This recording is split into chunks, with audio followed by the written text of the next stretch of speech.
Bonjour, donc moi c'est Bertrand, ambulancier au SMUR de Haguenau depuis une vingtaine d'années maintenant. Également coordinateur ambulancier SMUR. J'ai en charge du travail d'acquisition des véhicules, leur entretien, de la maintenance, en collaboration avec les services de SMUR de Haguenau. Comme on peut le constater, on est riche en véhicules de qualité et en matériel de qualité. La VLM, qui est bien connue dans le secteur pour sa couleur jaune criante. Volkswagen Amarok, qui fait un petit peu plus de 200 chevaux.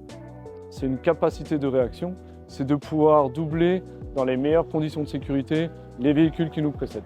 C'est ce qui nous permet de faire les interventions primaires, c'est-à-dire on se rend au domicile auprès du patient de façon un peu plus rapide.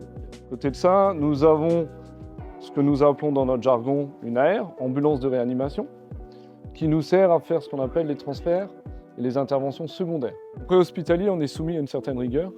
De ce fait, nos checklists quotidiennes sont vraiment importantes. Donc c'est une check croisée, ça veut dire un qui lit et qui vérifie dans le cahier et un qui lit et qui vérifie dans les pochons qu'on emmène en intervention. 2 ampoules de propofol, 2 ampoules de sulfate de magnésium, 2 ampoules de nicardipine 10 dans 10. Des petits tests internes à faire chaque matin. On vérifie si les batteries sont chargées, si tout le matériel est présent et s'il fonctionne. Au moment où on sort du garage, tout le matériel 220 volts, 12 volts reste alimenté. Parce que nous avons avec nous un frigo pour les médicaments qui doivent rester au froid, des pousse-seringues, le respirateur, l'aspirateur à mucosité, les différents gaz. L'objectif de ce véhicule, c'est de travailler en collaboration avec les ambulances privées, les sapeurs-pompiers. On peut leur confier notre patient et on repart disponible du lieu d'intervention. Nous, on a fait le choix de travailler sur une version pick-up, ce qui nous permet d'avoir tout le matériel biomédical embarqué, séparé du personnel.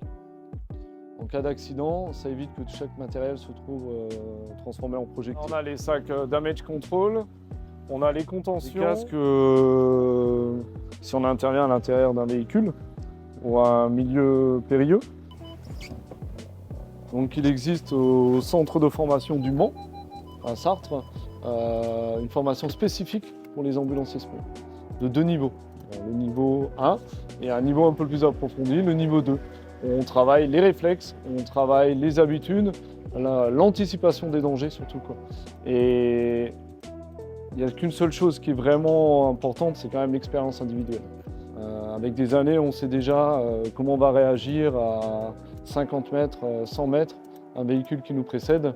On voit déjà qu'il va certainement mal réagir, on voit qu'il va bien réagir et on est obligé de s'adapter.